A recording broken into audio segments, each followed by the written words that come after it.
Hey everyone, I'm going to show you how I went from this to this.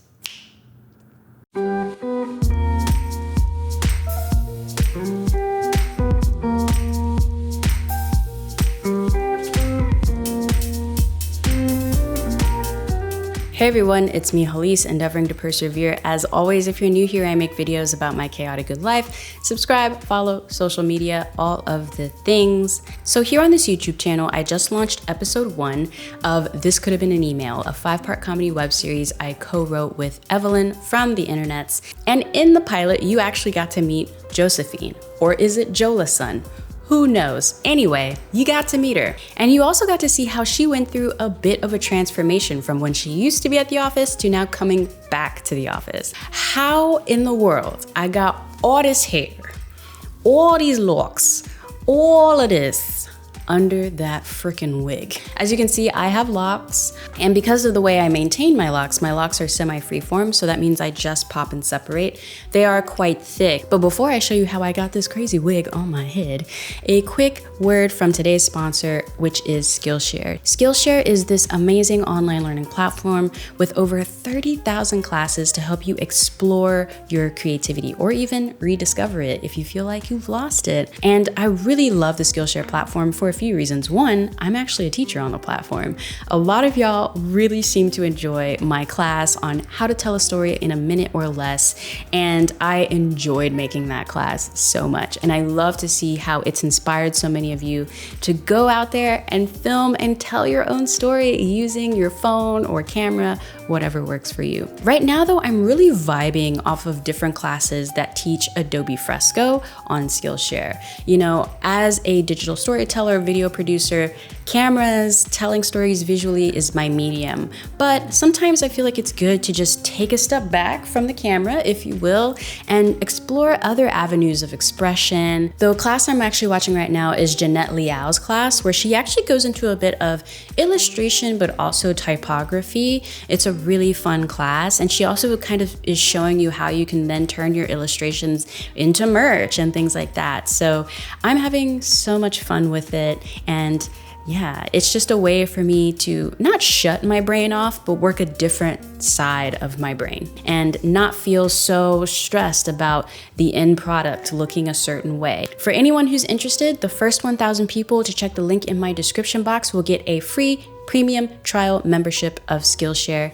Happy learning. I hope you check it out. All right, y'all, let's get into this wig.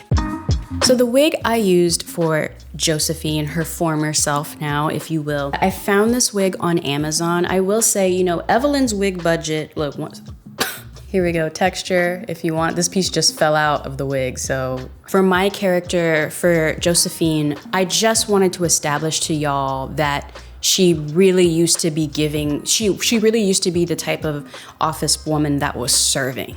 Okay, she was serving looks, right? This wig wasn't terribly expensive, and you know, it's no Evelyn wig. You know, Vanessa's sew-in. I believe Evelyn ended up getting a sew-in for Vanessa.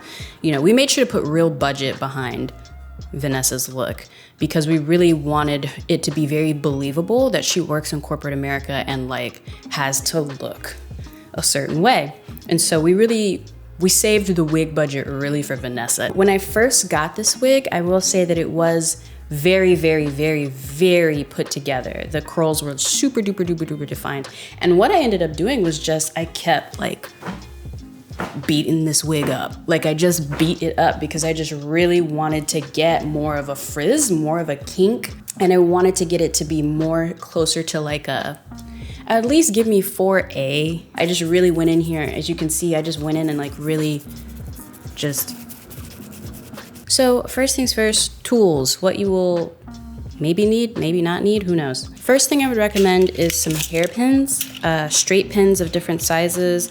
I got these from Sally. I like these for my locks in general when I want to do some sort of updo, which is frankly not very often because I'm really tender-headed. The older I get, the more tender-headed I'm getting. I don't really use bobby pins anymore because my hair is just too thick and bobby pins are just so like, you know what I'm saying? I'm not trying to have a migraine. I'm over that. I also keep a board brush around just to brush my locks as well to help to minimize lint as well. Rubber bands. Rubber bands.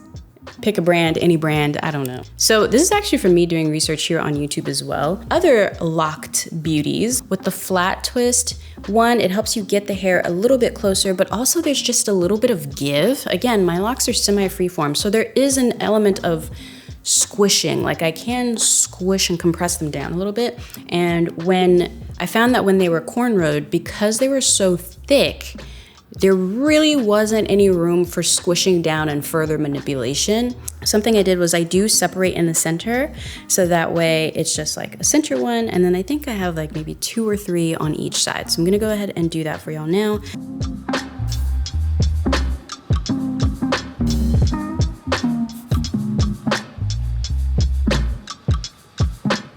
Something I do that may or may not be the thing to do is I take a rubber band and I put it actually right at the base. One right there, and I put one at the end. I do both. And now I'm going to work my way on this side. I will say with around the ear, try to flat twist up away from your ear. Give your ear some space. And then I'm gonna put one again right at the base, right here, to help just keep it all together. Here's one side completely done. Again, I have 3, so I have a middle one and then 2 on the side. All right, so now I'm gonna go ahead and do the other side. Let's just fast forward through this. Okay, so here's what we're working with. I have 1, 2, 3, 4, 5. Now, this is when I start to curve my hair under, and this is where the hairpins start to come in.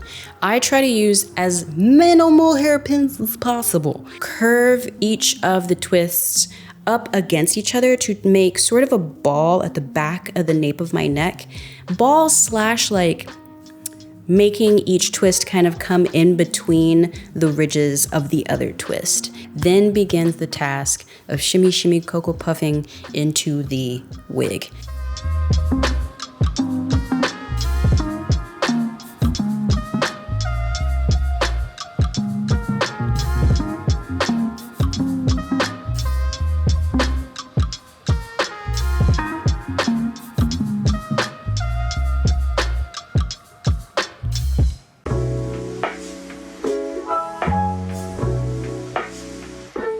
You're noticing that, Hallease, where's your wig cap? Great question. Don't have one. Hair's too much. Just wig cap, I kept trying and it kept failing miserably. Get a wig with bangs. So you don't technically need the wig to cover your entire front. You just need it to give the illusion that it's on your head all the way, because low-key it probably isn't. Okay, this wig specifically comes with clips to sort of stretch across, undo the clippy clips. You do not need them. And I don't have any advice for getting the wig literally on your head. I've tried both methods. I've tried the flip myself upside down and bring it on method. I've tried the start from the back and work to the front method. It really just kind of depends on who you are that day. Today, I feel like who I am is a flip myself down and bring it up person. So that's what I'm finna do. Oh, y'all, we lost her. Here we go. Hey y'all, here's where having the hair at the base of your neck, here's the part where I start to kind of remove pins if the pins feel like they're actually holding me back from getting the wig on. Which sometimes, like, yeah, this one's poking out, so I'm gonna take that one out. And this is why the twists end up being, I know this looks a mess, but I'm winning. I really am behind here, I'm winning. But what you can't see is I'm hooking my fingers into the actual wig cap at the base, and I'm taking my ring, like my middle finger, ooh, I don't wanna flick y'all off, but I'm taking my middle finger and I'm hooking it into the wig cap itself behind me. And then from there, I'm using that as a way to brace and squish the locks into the back of the cap. And I'm like, I'm like scooping them in. And that's why I said I use as minimal pins as possible. Look, I'm about to take another one out right there. You don't need to be in there anymore because you're holding me back now.